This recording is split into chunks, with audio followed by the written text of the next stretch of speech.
Hi everyone, this is CA Shubhi Agarwal. Welcome to my another video. Um, this is the Saturday edition. From some days I'm not able to upload the videos because of my busy schedule, and now I'm thinking to just make the videos for the Saturday edition because it majorly covers the important news and is very nicely drafted by Economic Times.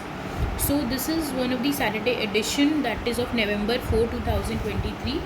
So let's discuss the major headlines and major news material which I found in this article from Economic Times. So let's start. So the first article which I came across was Apple rings louder, September quarter sees record revenue in India. So the Apple Inc. Set up a new quarterly revenue record in India with a strong double-digit year-on-year growth in the September quarter. Chief Executive Tim Cook said on Friday, adding that the world's second largest smartphone market is a key focus for Cupertino, US-based company, whereas currently there is a low share. Market trackers expect premium segment focused Apple to break its own record this year by shipping over 10 million smartphones in India, up from 7 million in 2022.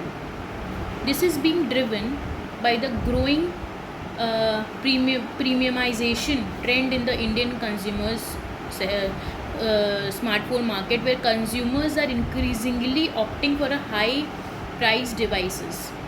This would give Apple about 6% market share and 6th position overall in what has historically been a price sensitive market dominated by Chinese and Korean brands. Apple reported revenue of $89.5 billion for the 3 months ended September, a nearly 1% decline year on year, with iPhone sales contributing $4.3 billion, up 3% year on year. iPhone revenue came in ahead of our expectations, setting a September quarter record, as well as quarterly records in many markets including China, mainland, Latin America, Middle East, South Asia, and time record in India, Cook said in the post-earnings investor call. So this was the first article where Apple is making profits because people are more driven towards the premium brand, premium smartphones. This is a trend which is going on. Second is young and restless driving change at monotones looks ST. Now this is another trend which is being observed. Luxury car buyers in India are getting younger, with 2 out of 5 Audi buyers aged less than 40. So less than 2 out of 5 Audi buyers are aged less than 40. At Mercedes-Benz India, buyers have an average age of 38 years, the youngest for the German luxury company maker globally. The scenario is similar at BMW's India, where consumers aged 35 to 40 contribute bulk of the sales. According to the senior auto industry executives, the YOLO, that is you live only once attitude, in the aftermath of the pandemic has spawned a rise in the indulgence quotient in terms of buying luxury goods such as cars. India's changing corporate landscape has led to the emergence of a slew of young, well-heeled professionals, doctors, lawyers, chartered accountants, startup entrepreneurs. This has triggered a shift in sales away from the traditionally guided business families for car makers like Mercedes, Benz, BMW, Audi and Lexus over the last couple of years. In fact, as much as the third of all luxury vehicles sold by BMW India is to a corporate professional, currently up to from single digit tallies a few years back. BMW Group India President Vikram Pava told ET that in the last 1 year itself, the consumer profile has altered significantly.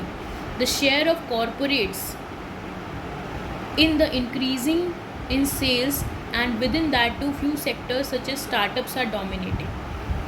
So this was another trend which is being observed. Then the third article which I came across was Sony wants own executive as head of the merged company instead of Z's Goenka. Now, Z Entertainment Enterprises Limited, that is ZEAL, Chief Puneet Goenka position as MD and CEO of the proposed Sony Z merged entity. Now there's a merged entity proposed, merged entity Sony and Z, is on a shanky ground as he is being continues to be under investigation by the SEBI for the alleged diversion of funds from ZEAL to the promoter entities. Now, Sony Group Corporation is especially sensitive to this shadow over the deal, given the stringent corporate governance norms in Japan and US is said to be pushing for its long-standing India executive NP Singh to become the CEO of the merged entity. Goenka is still the subject of a SEBI investigation despite the recent relief granted by the Securities Appellate Tribunal. While Goenka has received interim relief from the SAT, the order states that he will have to cooperate with SEBI in the probe. SAT has also said in its order that if any evidence is discovered against Goenka, SEBI may follow the legal process and take relevant action.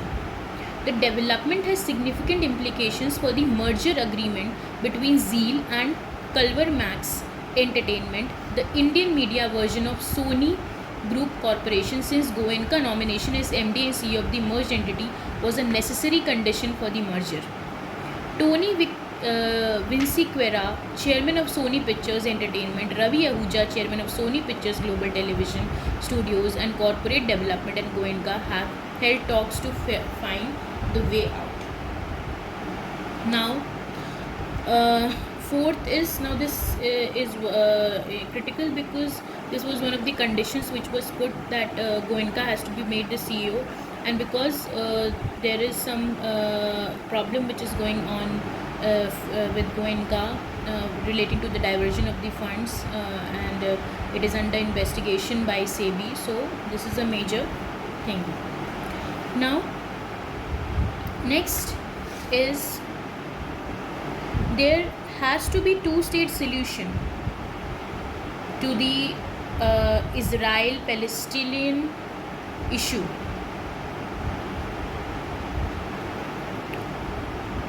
So,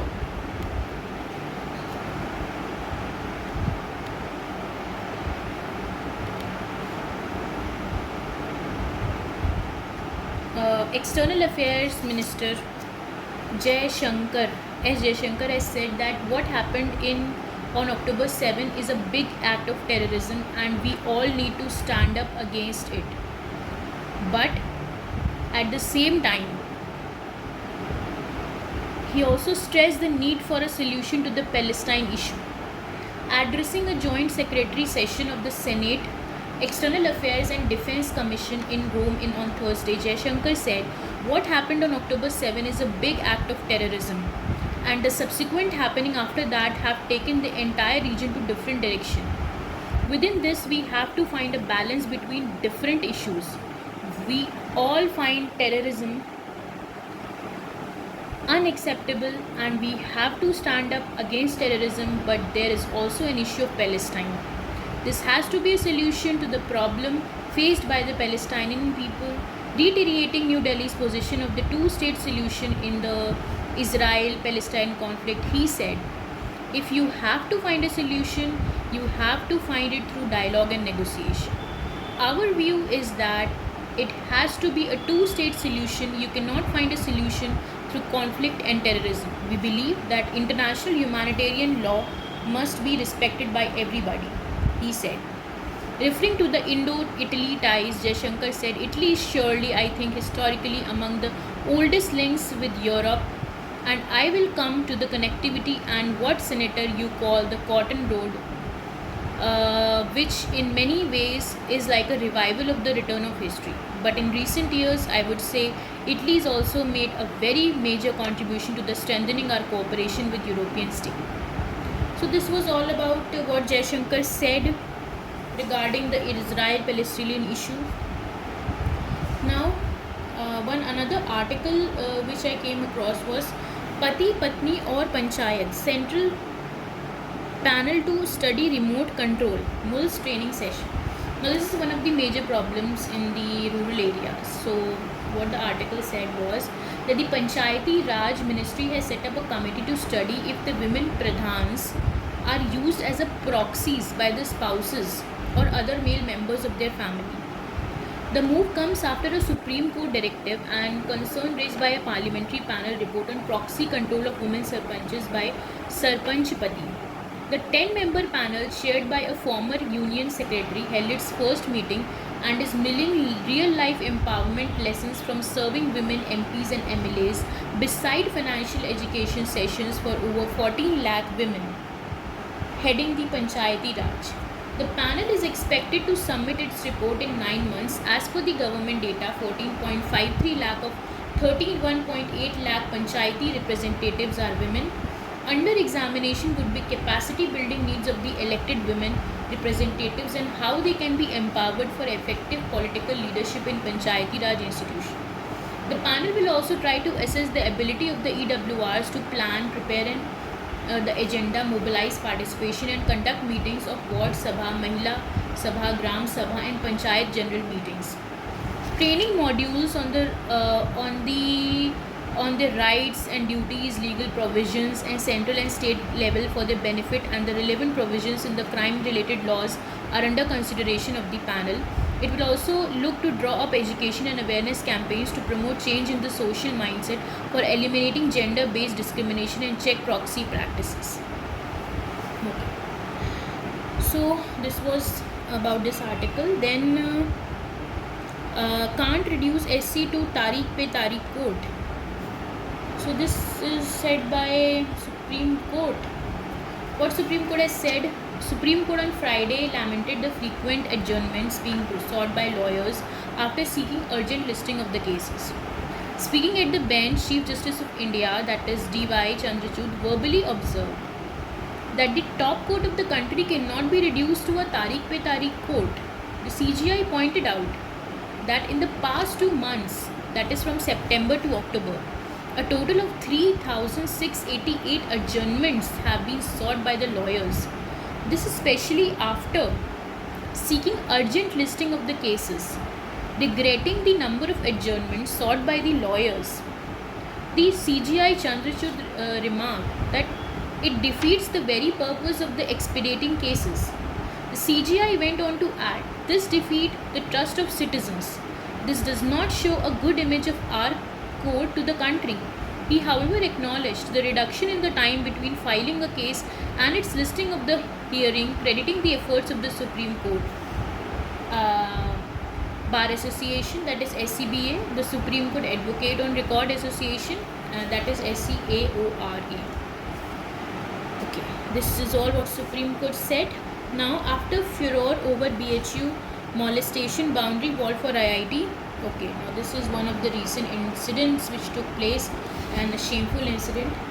So what was the incident?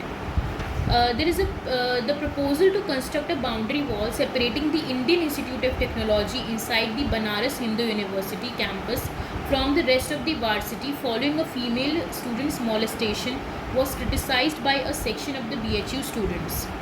Massive protest had broken out on Thursday at IIT BHU after a student complained that she was molested by 3 unidentified men on the motorcycle late on Wednesday night when she was taking a walk in the campus with a male friend.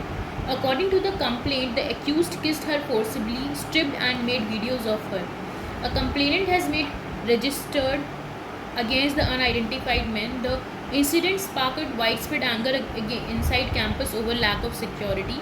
By Thursday night, students called off their protests after the BHU administration issued a statement that following a discussion between the Varanasi Commissioner and Union Education Minister on constructing a boundary wall for IIT, a joint committee of the CPWD officials and IIT BHU professors will be constituted and entrusted with the task of surveying the campus for the purpose.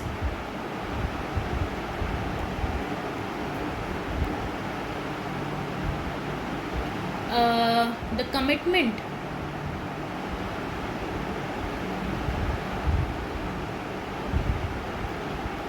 the committee will submit its report in a week following which the commissioner will facilitate approval and funding from the government. It was also informed that CCTV cameras will be installed at the sensitive locations, including the girls' hostel at the earliest. There was no CCTV camera at the site where the incident took place. The proposal to construct a boundary wall has sparked opposition from a section of the students who made their dissent known on social media, and by staging the partition of the BHU is an insult to the struggle carried out by the Kashi Naresh, Darbhanga Naresh and Madan Mohan Malviya, said BHU Voice on the social media platform. Okay, so this was all about this incident. Then another is BJP releases Modi ki guarantee manifesto. So what is this?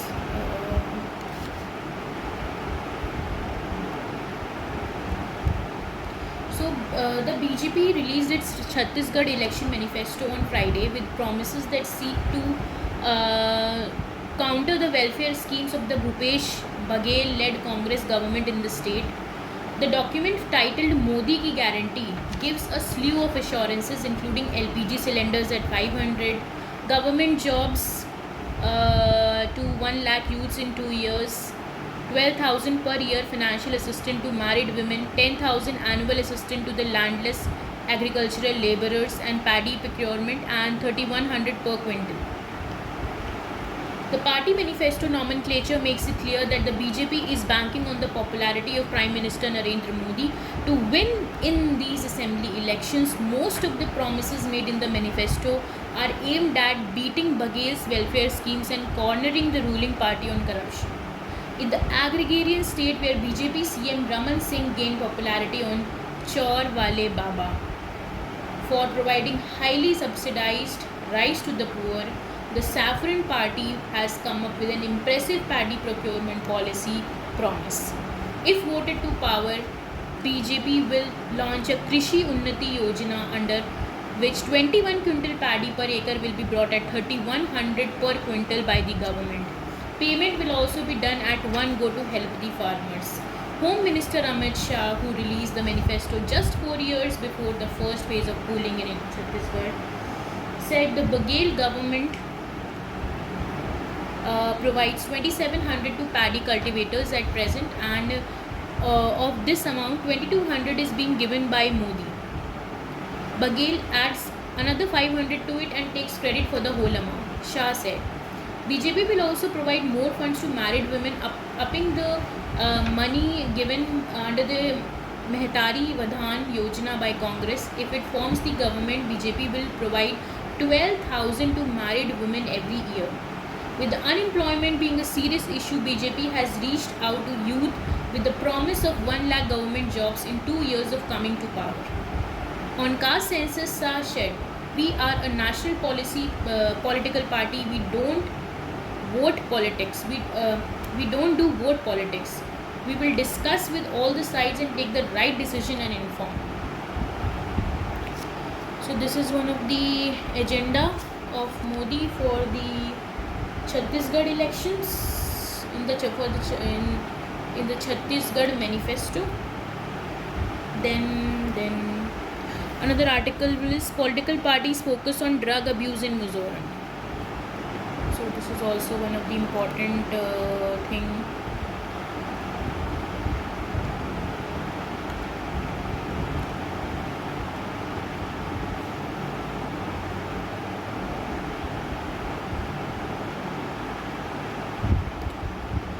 So while liquor prohibition was dominant issue of 2018 elections, this time a drug-free Mizoram is the focus of the political parties. Mizoram faces a huge problem of drug abuse, and influx from Myanmar has made cheap drugs available in the bordering state, which is going to assembly polls on November 7. In 2019, after its win, the Mizoram National Front government passes the Mizoram Liquor or Prohibition Bill 2019, prohibiting manufacture, sale and consumption of liquor. The MNF has promised to bring back the Mizoram Liquor Total Bill Prohibition Act 1995, which has replaced 2014 by Congress despite opposition from the church bodies and civil society groups. The Congress was voted out of power in 2018. Congress leader Rahul Gandhi, during his recent visit to Mizoram, said that drugs are spreading rampantly in the state and 259 young lives were being taken away by drug abuse. He said young people of Mizoram are not getting jobs, so they are getting frustrated, turning to drugs. In the last 5 years, the MNF government has given only 2,000 jobs. BJP, in its manifesto, has promised it will also launch Operation Drug Free Mizoram to curb drug addiction among the youth of the state if voted to power. ZPM President Ladul Homa has also blamed the MNF for the state high drug abuse cases. Recently, the Assam Rifles arrested a Myanmar national and seized a huge cache of drugs valued at 45 crore from his possession.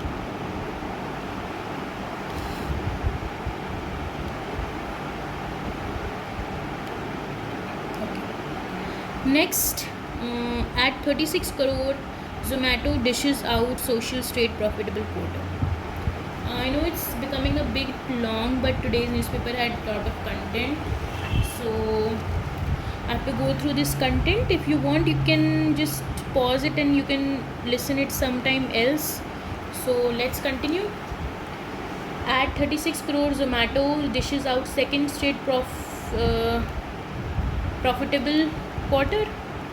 So food delivery major Zomato on Friday reported a profit for the second consecutive quarter, and as it earned 36 crore for the 3 months ended September 30.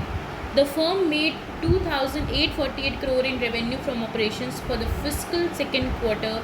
The positive results saw Zomato shares end over 8% higher for the day at rupees 116.40 on the BSE, leading to the firm crossing a market capitalization of $12 billion. The firm's total expenses stood at 3,039 crores for the last quarter against 2,092 crores a year earlier. Zomato's quick commerce delivery arm Blinkit reported a positive contribution margin for the first time ever. Contribution margin as a percentage of the gross order value was 1.3% in the latest quarter against a negative 7.3 a year earlier, with contribution of 36 crore in the latest quarter. For Blinkit, contribution counts as revenue minus costs, likely store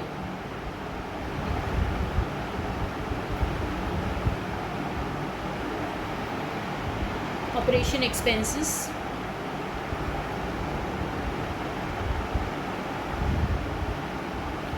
Delivery cost, wastage and packaging cost. Zomato retained its earlier guidance on breaking even in the quick commerce business in the first quarter. Then L&T to sell 100% stake in consultancy unit LTEL.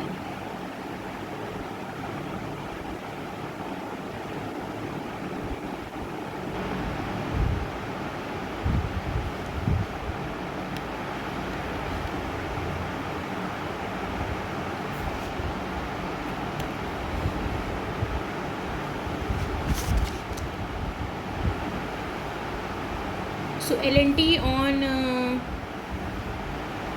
Friday said it will sell its 100% stake in the subsidiary L&T Infrastructure Engineering Limited to a French entity. This transaction aligns with the company's commitment to focus on the core business and assets.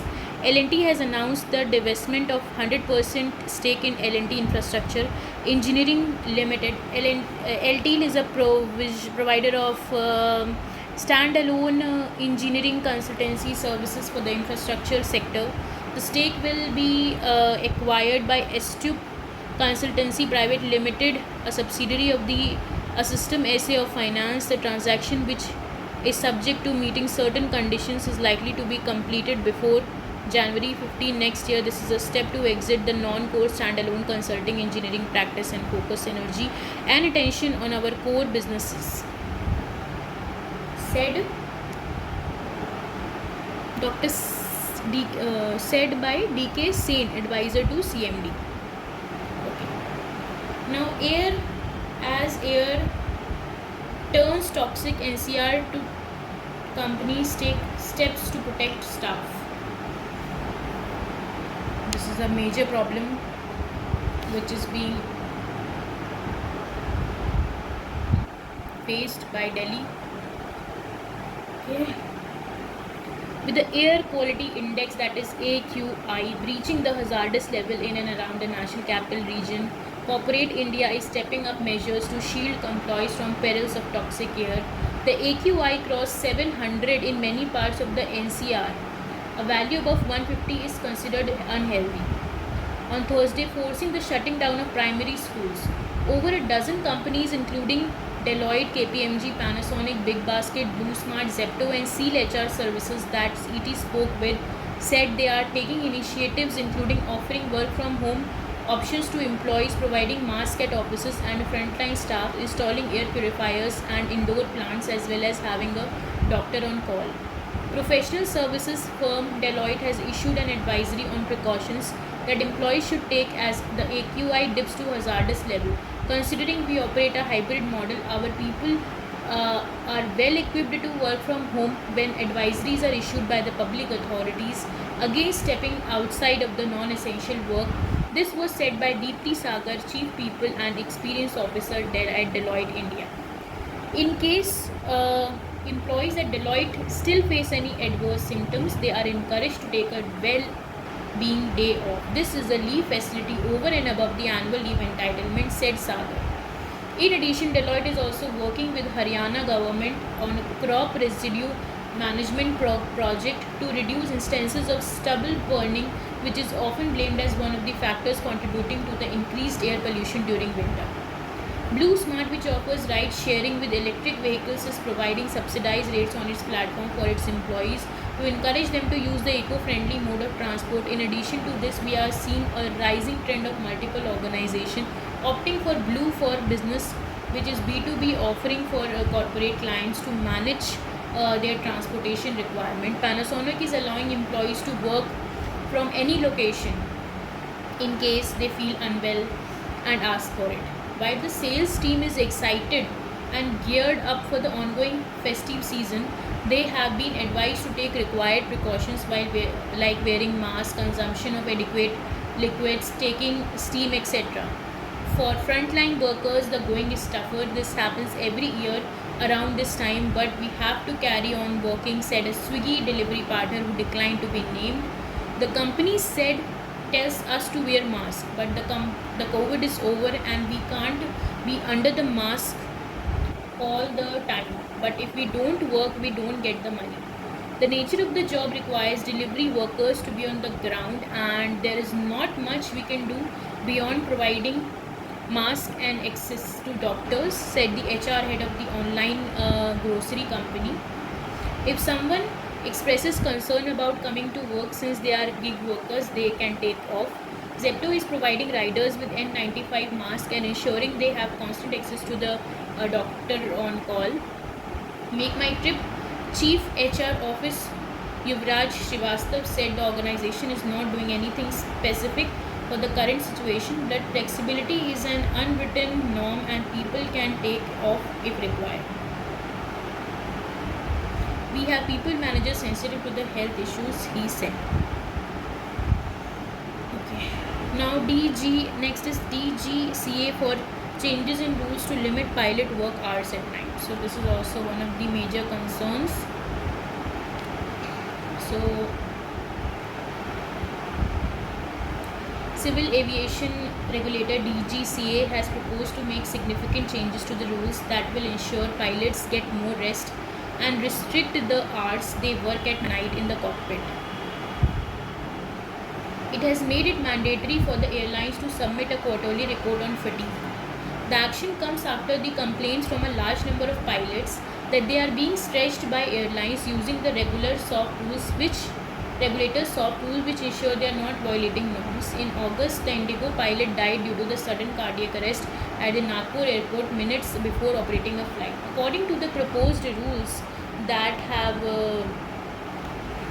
been opened for public consultation, the regulator has cut down the maximum flight duty period from 13 hours to 10 hours for a pilot operating at night, that is between 12 am to 6 am. DGC has also said that pilot can do a maximum of 2 landings during the period. Pilots operating that period remain the most vulnerable to the fatigue because it falls within the window of Kardashian law meaning the body experiences the highest level of sleepiness and performance capabilities at lowest. We want to limit the number of flights a pilot does during the period, said a senior DGTG official. There has been an exponential increase in the number of red-eye flights that depart at night and arrive the next morning due to slot constraint at metro airports. For flights that are above 14 hours, DGCA has restricted maximum flight time to 17 hours and asked airlines to provide a rest of at least 120 hours after each flight. The rest period shall increase by 24 hours after two consecutive ULR flights. Senior DGCA officials have extensive consultations with pilot and airlines. Over the past 4 months, DGCA has collected pilots' fatigue data during the spot checks and surveillance of airlines to see if regulations related to the flight duty times or fatigue need to be changed, the official said. Senior pilots said the new guidelines are more mature than the existing ones. Okay.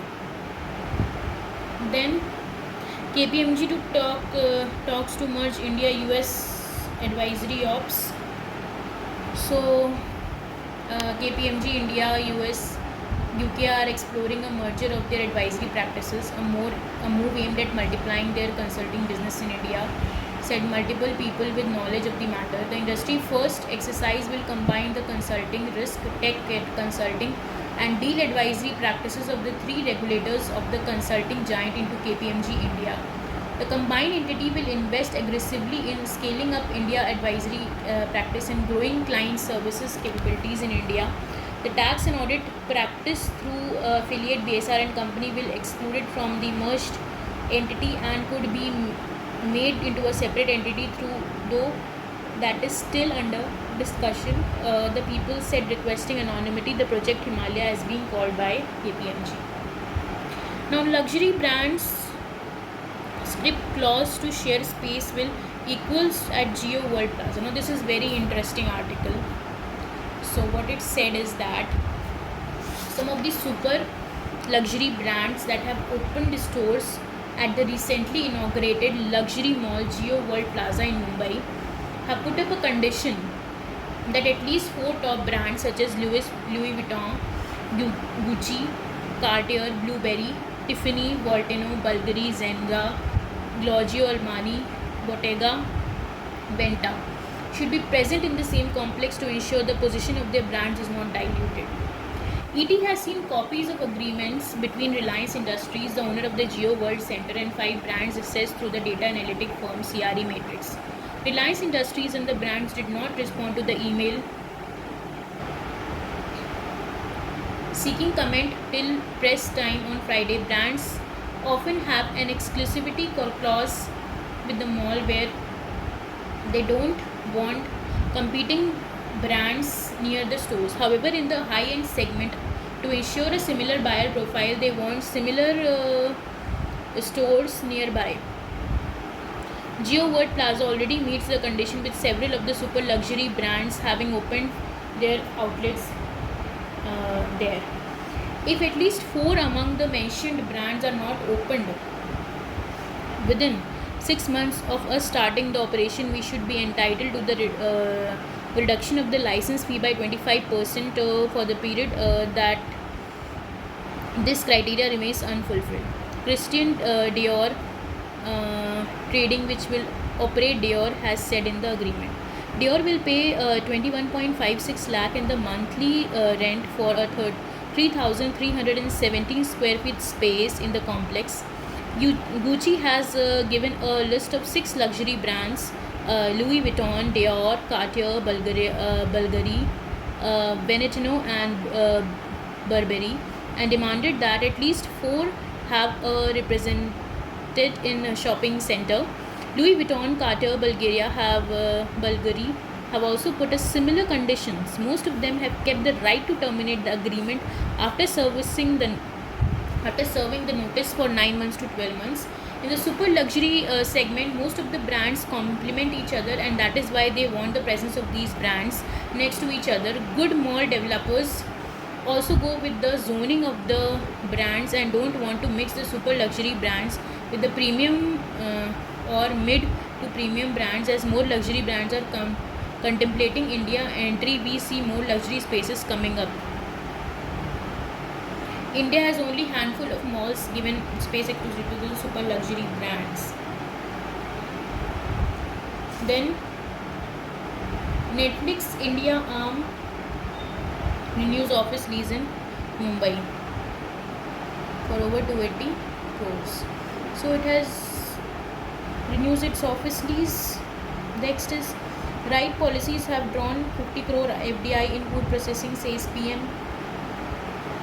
So the Prime Minister Narendra Modi emphasized on the growing potential of the food processing industry in India, saying the investor-friendly policies of the government and increasing urbanization, which has led to the demand for the packaged goods as well as unique crops that are in the huge demand abroad, create fertile opportunities for the profits and employment.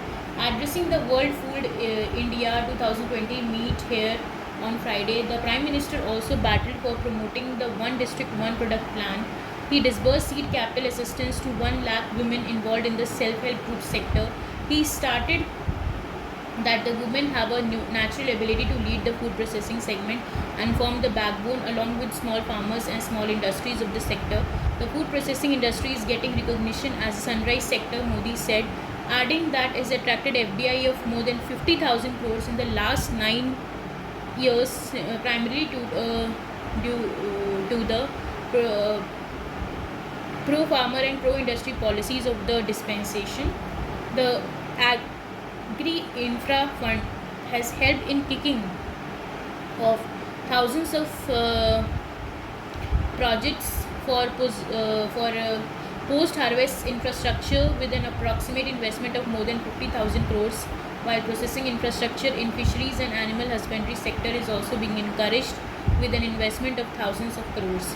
The investor-friendly policies of the government are taking the country's food sector to the new heights.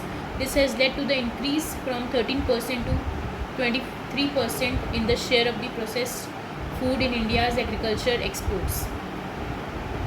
This has led to the India climbing to the 7th position with an overall export value of more than $50,000 million in agriculture produced, the Prime Minister Narendra Modi said. So this was all for this video. Thank you so much for watching this video. I hope it has added some value at least to your it has added some value to you, and it has many articles which was informative. So I highly recommend you all to at least read the Saturday edition if everyday reading is not possible, because it comes with a lot of good content. Also, there is one magazine, that is ET Wealth, which Economic Times issues. So it has certain topics relating to the finance, which is also written very nicely. So you can read that also.